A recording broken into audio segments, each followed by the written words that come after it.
Hello, everybody. This is me, the Nate DOG, and just a little small comment here.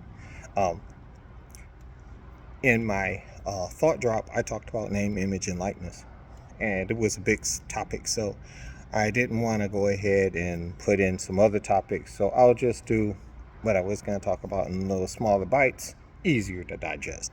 So, um, this one is about your favorite team and my favorite team. And it's not these guys for right now. It's the Dallas Cowboys. They are America's team. I don't care what any of you say. I don't care how many of you hate it. They are America's team. Why? They are one of the most recognizable. They are definitely one of the most profitable. But more importantly, this team is extremely polarizing. There is no middle ground. If the Indianapolis Colts, six in one hand, half a dozen in the other, you don't care.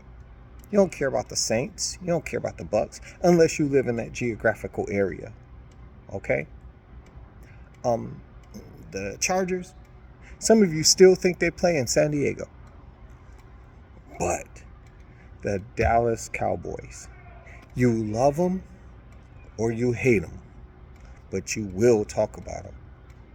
Because of your hate of the Dallas Cowboys, Stephen A. Smith has made it a cottage industry to clown Cowboy fan. And because of that, First Take is the #1 television show. And when the Cowboys lose, those numbers are up. And when the Cowboys win, those numbers are up. Why? Because the haters want to see Stephen A. clown Cowboy fan as only he can. And when the Cowboys win, people love piling on Stephen A. And Stephen A is laughing all the way to the bank because of this hate. But why do people talk about the Cowboys so much? The team is those I am. They were founded in 1960. But for them to be part of the old guard NFL expansion in 67, 66, 67, 68, they were competing for the NFL League Championship. That's pretty doggone fast considering that they were quote unquote an expansion team. Expansion teams take years and years and years. They were started in 1960. By 1970, they were challenging for Super Bowls. They have had a modicum of success, but they also had a PR machine. They had the Dallas Cowboys cheerleaders, and they put them out there. And that PR machine just cranked and cranked and cranked and cranked and cranked. So it was already there. And then came Jerry Jones. And Jerry likes everything huge. He took a well-oiled PR machine and took it to levels nobody had ever seen. He was the man that taught us about naming rights. He was the man who expanded luxury suites and licenses and found different revenue streams. He was the man who basically showed the National Football League that you are rich, but I can make us wealthy. The man is a genius. And him being in the Hall of Fame, richly deserved because he was a freaking genius in what he did. And he already took a name that was already big and made it bigger than life. He used the media, used himself, marketed everything.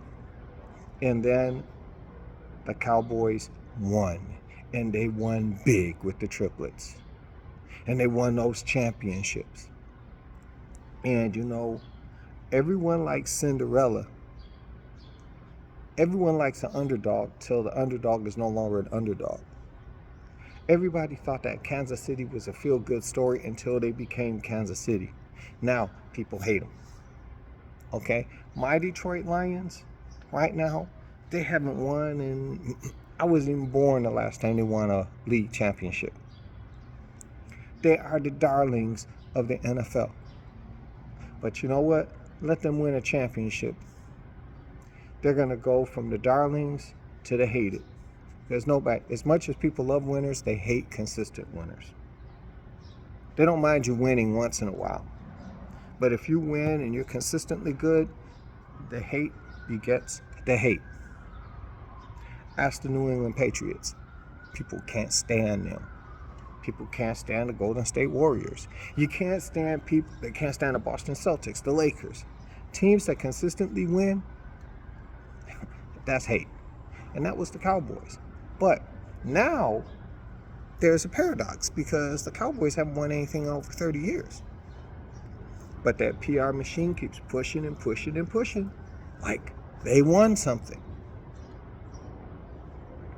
And now with the advent of social media, with the expansion of football and the channels and the availability of the product, and now football has now become, if baseball is America's pastime, football is America's passion.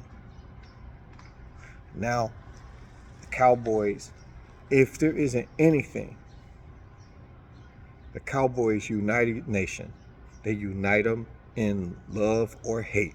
But there's always somebody that got something to say about the Dallas Cowboys. And it's to the point now that even though the Dallas Cowboys season is over, people are still talking about the Dallas Cowboys. Instead of saying the great job, there's some people who were saying Jordan Love and the Packers, they played well, and they really did. But it's not so much that the Packers beat their butt. It's the fact that the Cowboys lost and got stomped while losing. More people are emphasizing on what the Cowboys didn't do as opposed to what the Packers did. That is the narrative. Let's face it. If you have teams that are pedestrian, we don't talk about them as much. We've had, teams that have won but not won at all. Look at Buffalo. We don't talk about Buffalo while we talk the way we talk about Dallas. Why? Personally, I don't love the Cowboys. I don't hate the Cowboys. I have my own team to worry about. But I understand the pull that the Cowboys have. The Cowboys have as much power as you allow them to have. If you let the Cowboys dictate your feelings, and guess what? Congratulations. Cowboys got you. I know some Cowboy fans, they kill me. They're the first ones who talk mad smack on social media. But then when they lose, if you talk negative about those Cowboys, they'll block you. Yes, they will. They will block you. They're some of the most thinnest skinned people I've ever seen. But that's all fans, aren't they? We all have that thing that makes us tweet. But I think that's the reason why we talk about the Cowboys so much, is because that PR, that machine, they lead everyone to believe that they are better than what they are. And instead of us just intellectually putting it in its proper place and talking about them when they're relevant, no. Instead, we let them just stomp on the stage and do a song and dance, even when they're not able to do a song and dance. And the media feeds into it.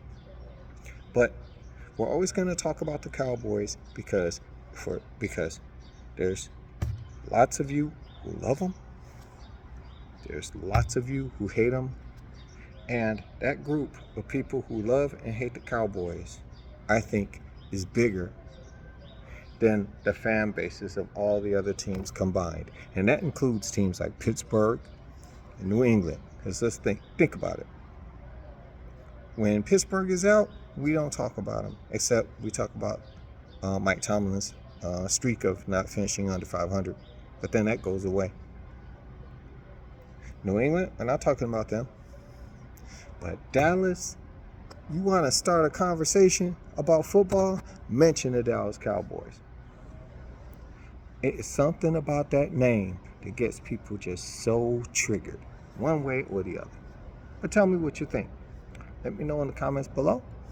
And until then, I'll let you soon.